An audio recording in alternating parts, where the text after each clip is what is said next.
Buenas noches, mis hermanos. Dios me los bendiga. De nuevo estamos acá, yo en mi casa, ustedes en cada una de sus casitas, con sus Biblias abiertas para estudiar un poco más de la palabra de Dios. El tema los domingos en la noche ha sido y continuará haciéndolo por un tiempo sobre historia eclesiástica. La historia verídica de la iglesia o las iglesias del Señor Jesucristo.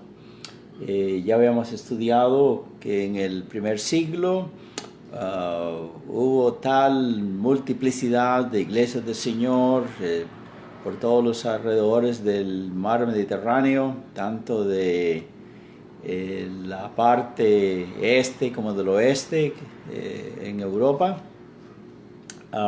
Ya se habían esparcido ampliamente. La palabra de Dios nos dice en Romanos 15, en 2 Timoteo 4, lugares como Dalmacia y Ilírico, que ya es actualmente las tierras modernas de Albania, Yugoslavia, Bulgaria, Rumania, Austria, etc. Como la palabra de Dios ahí nos da testimonio de que por todos esos lugares estaban establecidas iglesias nuevo testamentarias, y gracias al Señor por eso. Luego llegaron hasta las Galias, a la Gran Bretaña, Etiopía, que es África. Todo eso lo tenemos registrado en las páginas del Nuevo Testamento. No es para menos, ¿verdad? Porque el Señor Jesucristo dijo, ¿verdad?, que a Él sea la gloria en la iglesia por todas las edades, por los siglos de los siglos. Amén. Y Él es el que ha estado cuidándose de que eso esté en vigencia todos los días. Amén. Qué bendición, qué privilegio tenemos nosotros, pues, de pertenecer a iglesias del Señor Jesucristo, ¿verdad? Que iglesias que tienen la herencia, han tenido la herencia de ser investidas del poder de lo alto, del poder del Espíritu Santo, para hacer el trabajo que Él encomendó a sus iglesias, de ir por todo el mundo y predicar el Evangelio a todas las naciones. Ya habríamos, pues, cubierto el primer siglo y mencionado algo ya acerca del segundo. Durante el segundo siglo y el tercero hubo movimientos contrarios contra las iglesias del Señor Jesucristo. Muchas de las iglesias que eran iglesias del Señor se corrompieron debido al paganismo, al gnosticismo, a filosofías que se estaban infiltrando en la casa de Dios, y el Señor había advertido de todas esas cosas. Y tanto el paganismo como el gnosticismo son religiones también politeístas, que creen en muchos seres divinos, ¿verdad? Y por supuesto eso hacia al lado al Señor Jesucristo, lo pone en el mismo nivel que todos los demás, y eso por supuesto está en contra de la palabra de Dios. La cristiandad con el paganismo, idolatría, gnosticismo no pueden mezclarse. Y eso es lo que estaba ocurriendo durante el segundo siglo. En Colosenses capítulo 2, vamos a mirar ahí uno de los textos que hacen referencia a eso. Colosenses capítulo 2, versos. Vamos a ver si comenzamos con el 8 un poco antes. Dice así. Bueno, sí, comencemos con el 8. Mirad que nadie os engañe por medio de filosofías y huecas sutilezas, según las tradiciones de los hombres, conforme a los rudimentos del mundo y no según Cristo. Porque en Él habita corporalmente, en Cristo, toda la plenitud de la deidad. Y vosotros estáis completos en Él, que es la cabeza de todo principado y potestad. Esto es sumamente poderoso, esta declaración de la palabra de Dios. Es como diciendo que los centenares o millares de deidades que han sido creídos y promovidos desde la antigüedad, desde Babilonia, Egipto, Grecia, Roma, etcétera, etcétera. A través de las generaciones han los hombres inventado tantos dioses y tantos profetas y todo lo demás, y según ellos, según las religiones agnósticas, politeístas y paganas, idólatras, que son seres pues que conocen de Dios y que nos enseñan de Dios, etcétera. El apóstol Pablo dice acá, todo eso es basura. En el Señor Jesucristo habita, amén, habita corporalmente toda la plenitud de la deidad. Como diciendo, no se necesita todas esas creencias de los budistas, de los hindúes y todas esas criaturas que consideran divinas y que de los que han escrito tantos libros y tantas cosas.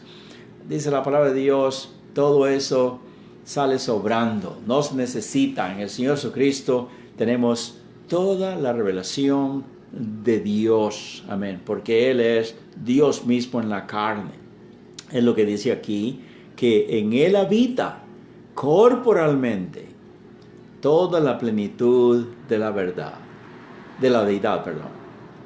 Y vosotros como iglesia de los colosenses, como las demás iglesias del Señor Jesucristo, que tenemos a Él como nuestro Redentor, nuestro Salvador, el que vino a rescatarnos del pecado, que vino a redimirnos para hacernos de Él y Él de nosotros, individualmente, colectivamente, eclesiásticamente.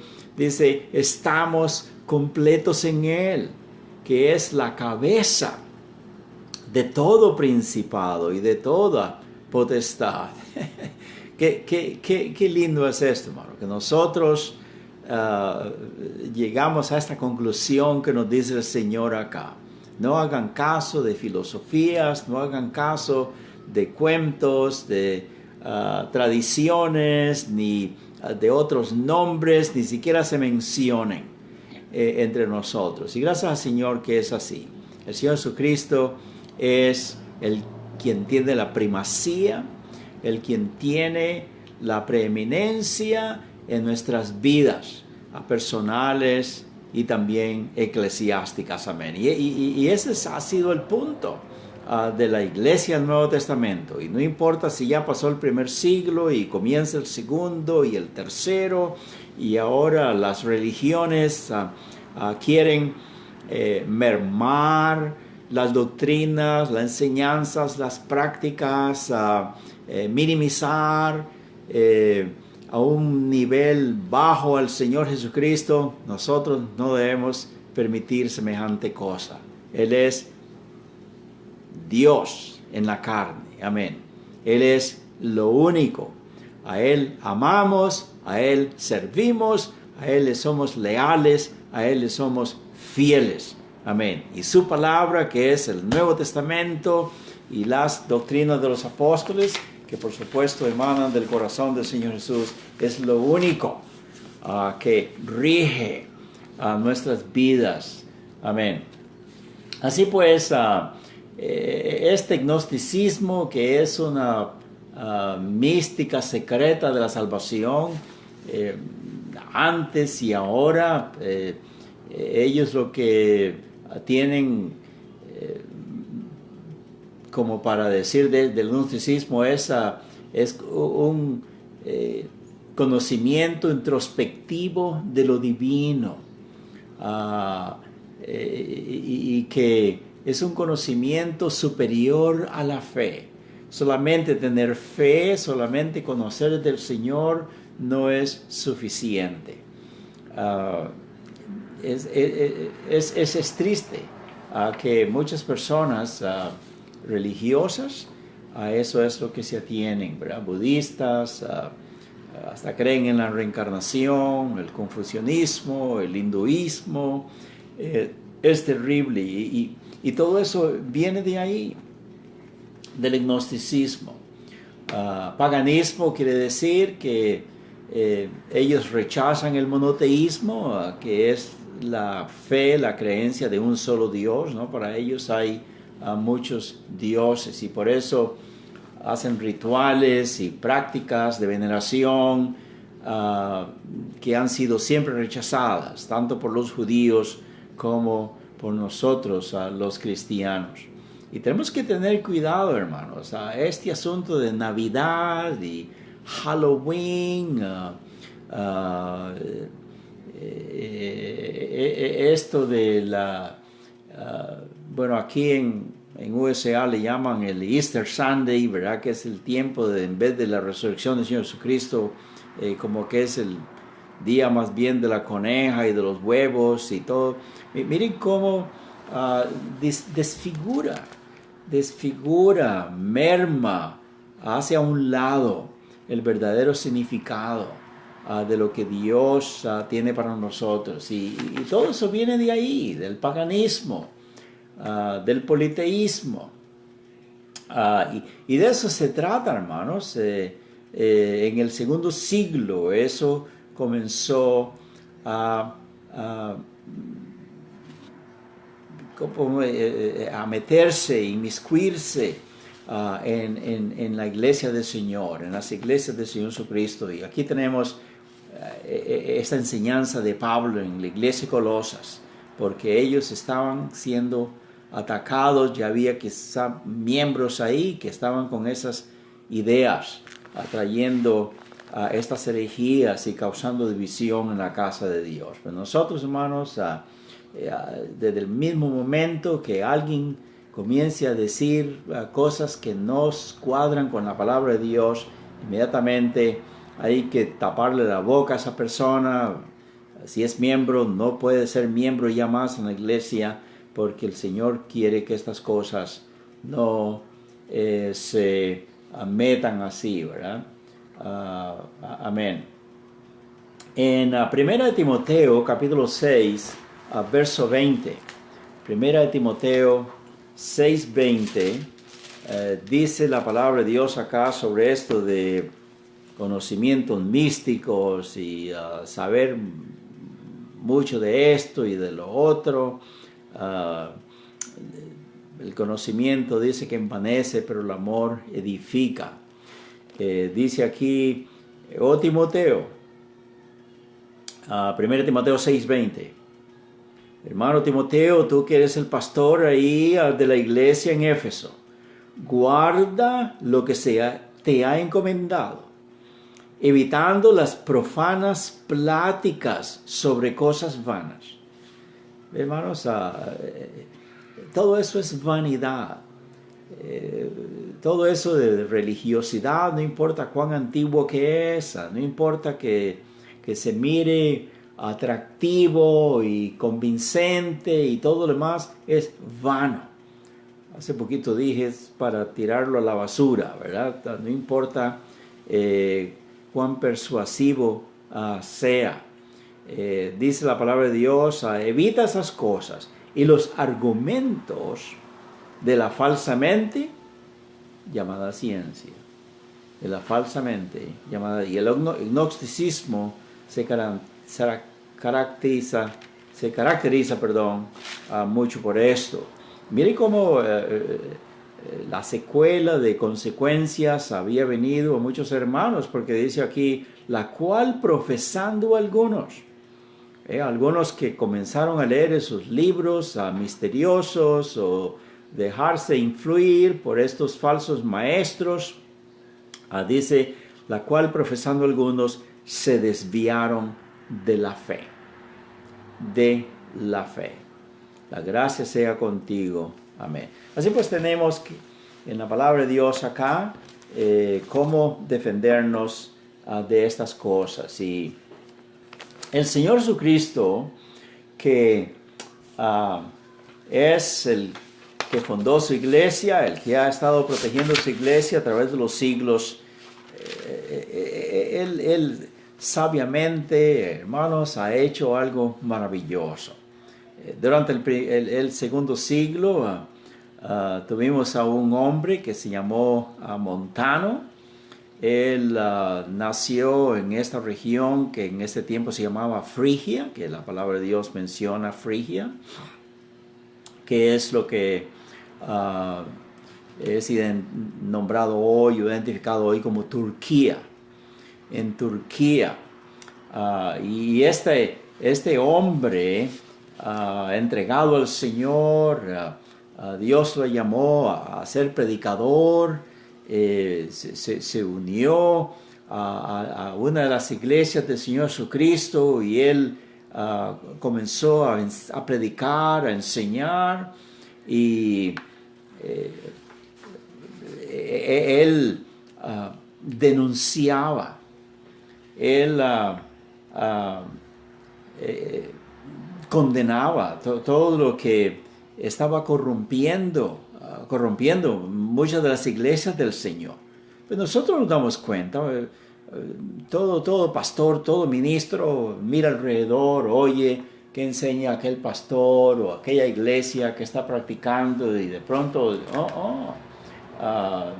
si está todo bien, moralmente, doctrinalmente, decimos, oh, gloria al Señor, ahí tenemos otra iglesia del Señor que es pura en doctrina, pura en moral, enseña sanamente solo lo que dice la palabra de Dios, no está mezclada con nada más. Y el hermano Montano, él por supuesto al mirar los abusos, la corrupción que había alrededor en iglesias que eran del Señor, pero que ya estaban caminando en el error, entonces él denunciaba estas cosas. Una de las cosas primeras, de acuerdo a la historia, es de que en las iglesias lo que estaba ocurriendo primero era que la autoridad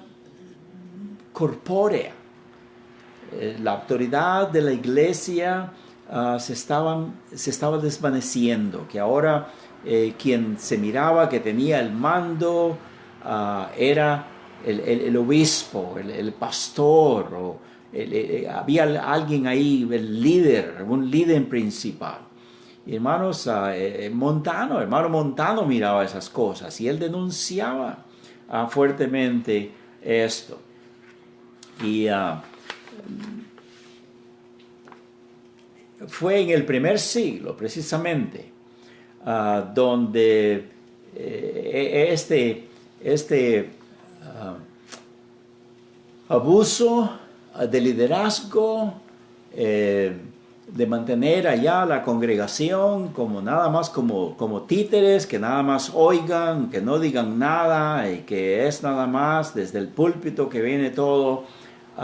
Esto progresivamente dio lugar a lo que después se desarrolló como el papado universal. Y las raíces del catolicismo romano, mira que estamos hablando del segundo siglo, no había comenzado todavía una religión estatal, ¿verdad?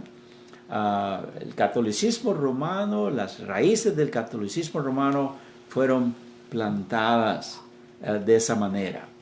Ya al haber tantos hombres posesionándose de las congregaciones, comenzaron a tener concilios y reuniones hasta que desembocó en lo que se llama el papado actual. Pero hermano Montano denunciaba esas cosas, condenaba esas cosas, contrastando eso con la enseñanza verdadera de la palabra de Dios. Por ejemplo, en Mateo capítulo 20, versos 25 al 28, estoy seguro que mi hermano Montano, Marcos capítulo 10, él tomaba todos esos textos para decir que esto no debe de ser así, ¿verdad? Mateo 20, 25 dice: Jesús llamándolo les dijo: sabéis que los gobernantes de las naciones se enseñorean de ellas, y los que son grandes ejercen sobre ellas potestad. ¿Cuántos hombres hemos tenido, verdad, a través de la historia? Sí, Lenin en Rusia, Carlos Marx, Adolfo Hitler en Alemania, Mussolini en Italia, y otros, ¿verdad? En otros lugares, en Cuba, Fidel Castro, dice, se posesionan, llegan a convencer al pueblo y a someter al pueblo a sus pies. Dice, pero entre vosotros, mi iglesia, dice, eso no es permitido, dice el Señor Jesús. No habrá alguien, ni un grupo tampoco, que esté ocupando mi lugar. El lugar del Señor, Él es el jefe, Él es la cabeza, Él es el único que gobierna su iglesia. Amén.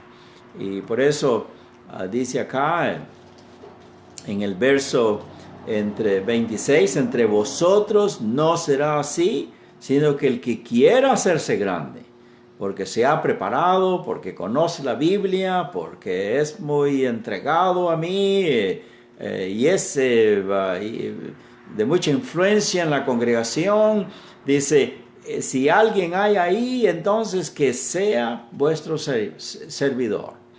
Dice, será vuestro servidor. Amén.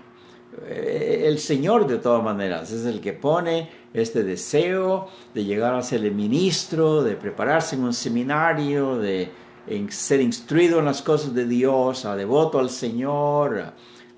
Dios nos da el carisma que necesitamos, nos da la habilidad, la pasión, el fervor. No tenemos miedo de decir, así dice el Señor. Dice, cuando alguien es así, dice, Señor, yo lo he preparado, yo le he puesto todo eso en su corazón para que sea el servidor de ustedes. Amén. ¿Qué tiene que hacer la iglesia? Amarlo, apoyarlo, orar por él, seguirlo. Mientras él sigue a Cristo, no tenga usted temor, hermana o hermano, de seguir a ese siervo de Dios. Amén. Entonces dice, verso 27, y el que quiera ser el primero entre vosotros será vuestro siervo. Dice, yo mismo soy el ejemplo para todos estos ministros y todos estos pastores. Dice, como yo, el Hijo del Hombre, no he venido para ser servido, sino para servir y para dar mi vida en rescate por muchos. Amén. Dice en el verso 28. Así pues que el hermano Montano apasionadamente presentaba estas grandes verdades de la palabra de Dios. Y así es en nuestras iglesias en la actualidad. Un pastor, un misionero, un líder que esté en una de nuestras iglesias, misioneros bautistas, y que sea Él el que determina y autoriza esto, autoriza lo otro. Hay iglesias que por ahí oigo pastores que son ellos los que deciden a quién bautizar, a quién no bautizar, y cuando presentan a la congregación ya más bien las personas están bautizadas, la iglesia ni siquiera se da cuenta de eso, no tiene sesión de negocios, el pastor está manejando todas las cosas, aún comprando propiedades, adquiriendo propiedades a nombre de él, más bien en vez de la iglesia. Hermanos, una iglesia así ya se ha desvanecido, ya se ha resbalado, ya no, aunque tengan su rótulo, iglesia, misionera bautista, todo, en realidad ya no es una iglesia del Señor. Ya el Señor Jesucristo hace tiempo lo han destronado, hace tiempo le han arrebatado a su posición de deber ser el Rey de Reyes, Señor de Señores en esa iglesia. Y nosotros, misioneros bautistas, ya no tenemos negocios con este individuo ni con esta congregación. Y ellos deben de saber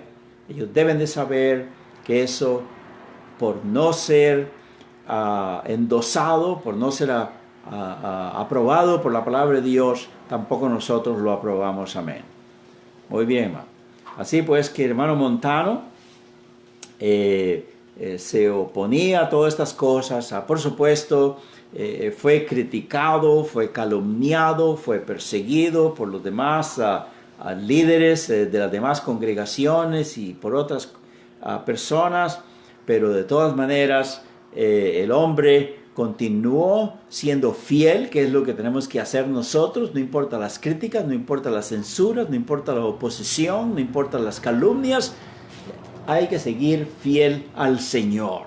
Y este hermano, la historia nos dice que tuvo un ministerio tan exitoso que por toda Asia, Europa y África había hermanos que eran nombrados montanistas. Recordemos, como dije en una sesión anterior, que nosotros no estamos contendiendo que a través de los siglos se han llamado bautistas o misioneros bautistas, ¿verdad? Pero las congregaciones adoptaban su identificación, si no por ellos mismos, por sus vecinos o hasta por sus enemigos, de nombrarles con el nombre de su líder. Montanistas y novacianos y petrobrusianos, y vamos a mirar esos nombres más adelante conforme entramos a otros siglos, pero estamos en el segundo y en el tercero. Es un hecho, hermanos, que el hombre que es fiel a la palabra de Dios, la iglesia que es celosa, se mantiene firme, fiel, leal al Señor en sus doctrinas y en sus enseñanzas, esa es la iglesia que el Señor ama, protege, promueve y bendice. Y de hecho, salvas, más hermanos bautizados, otras iglesias también establecidas, porque ese es su propósito y su objetivo. En este tiempo también, coetáneo fue otra persona que se llamó Tertuliano, y de acuerdo a la historia, historiadores legítimos, verídicos de este segundo siglo, dice que él fue inclusive discípulo del apóstol Juan, ¿verdad? ¿Se imagina usted haber sido un discípulo del último de los apóstoles que estaba en existencia? Y tanto el hermano Montano como el hermano Tertuliano, ellos por supuesto se conocieron, enfatizaban las mismas verdades del Nuevo Testamento, la simplicidad de la salvación, los requisitos para el bautismo, las prácticas correctas en cuanto a la cena del Señor, en cuanto a las demás doctrinas. Y ellos, por supuesto, que fueron usados por el Señor poderosamente en este segundo siglo y comenzando con el tercero también. Ya hemos dicho, y es necesario enfatizar, ¿verdad?, que estos hermanos, tanto montanistas como tertulianos, luego después vino otro hermano novacio, los novacianos, ellos, por supuesto, admitían únicamente como candidatos correctos al bautismo solamente aquellos que daban testimonio de haberse arrepentido de sus pecados, de conocer a Cristo como su Salvador personal, de su deseo de unirse al cuerpo de Cristo y servir al Señor. Ellos eran los que eran aceptados pues como candidatos correctos para el bautismo, miembros potenciales para el cuerpo de Cristo. Y si alguien no tenía el bautismo correcto de otra iglesia hermana, era sometido a bautizarse. No importa si venía de otra iglesia que aparentemente, entre comillas, se hiciera identificar como nuevo testamentaria, ¿verdad?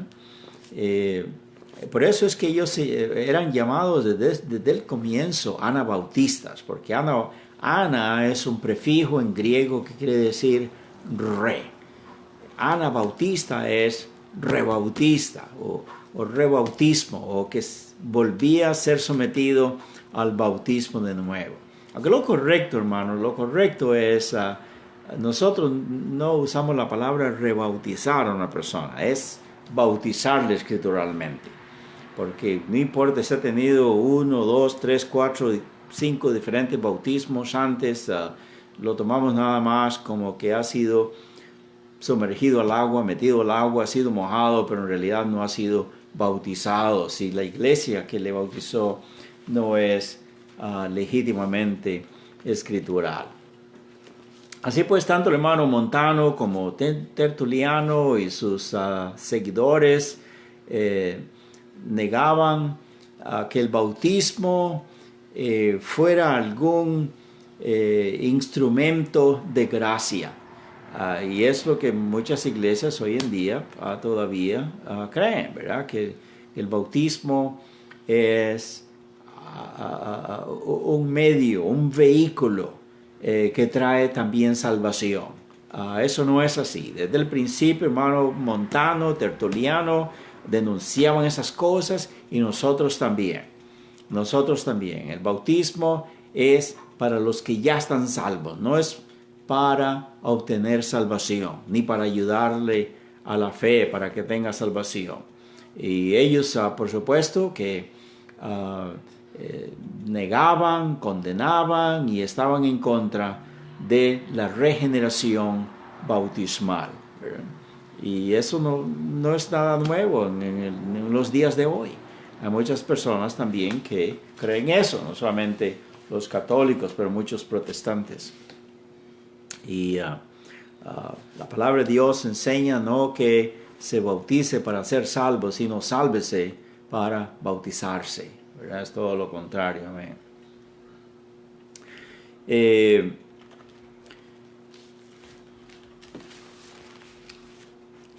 Hay montanistas en el día de hoy, hay tertulianos en el día de hoy. Bueno, hermano, déjeme decirle que yo soy uno.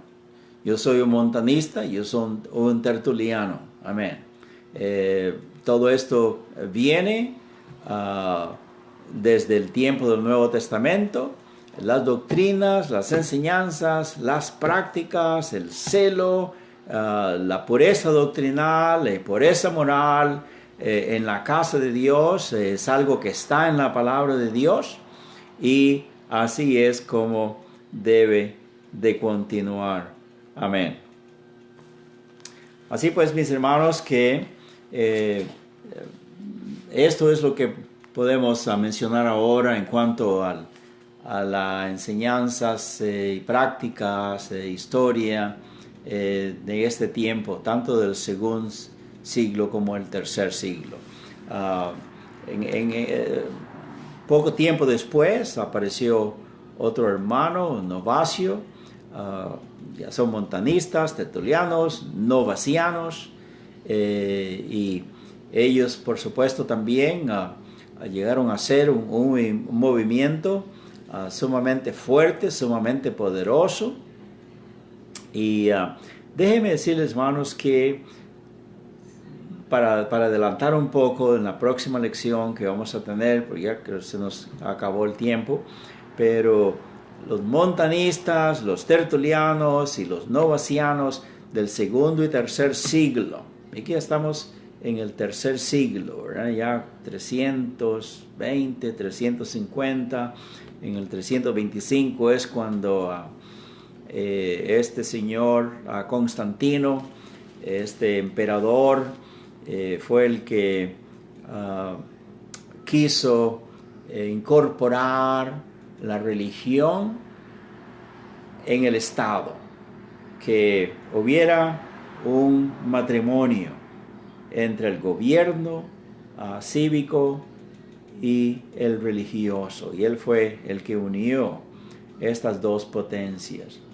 Y hay el decir, ¿verdad?, de que él estaba observando a los montanistas, los novacianos, tertulianos, que pululaban por todas partes. Era un movimiento tan fuerte, eran tantas las iglesias, eran tantos los hombres y mujeres que ya no eran paganos, que ya no eran politeístas, que ya no eran gnósticos ni nada así por el estilo, pero entregados al Señor, y sus iglesias eran numerosas y crecían, brotaban por todas partes, y él como emperador estaba impresionado. Este movimiento está muy fuerte, qué bueno es hacerlo, nuestros amigos también. Y la intención de él pues era que al declarar que la iglesia fuera como socia del gobierno, que tanto el gobierno como la religión cristiana se unieran, porque él llegó a la conclusión de que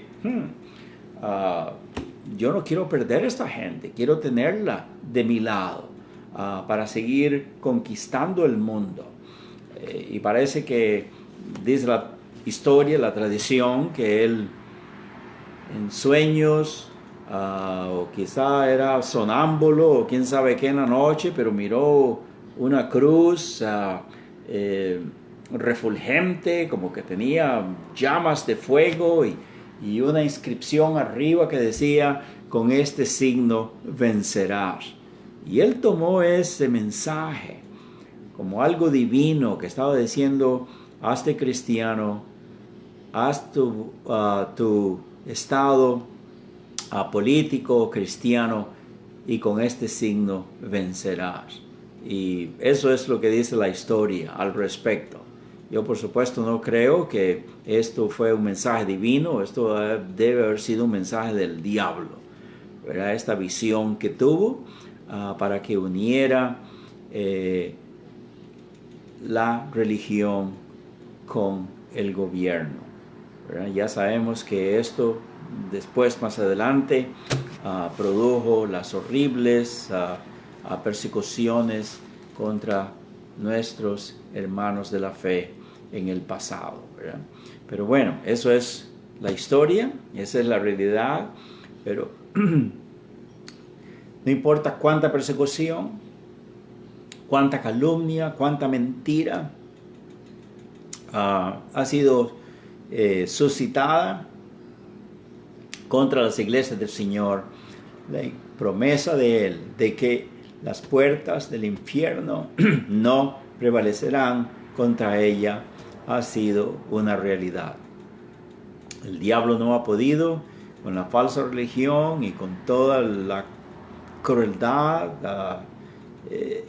con que han sido atacados nuestros hermanos en el pasado, no han podido, no pueden, ni jamás podrán anular, deshacer, desaparecer las iglesias del Señor. Porque como Él dijo, id por todo el mundo, predicad el Evangelio a todas las naciones, bautizándolos en el nombre del Padre, del Hijo, del Espíritu Santo, enseñándole todas las cosas que yo os he mandado, y aquí yo estoy con vosotros todos los días hasta el fin del mundo. Amén. Y Él, a través de los siglos, ha cumplido su promesa. Señor bendiga, mis hermanos. Pasen feliz noche y hasta la próxima.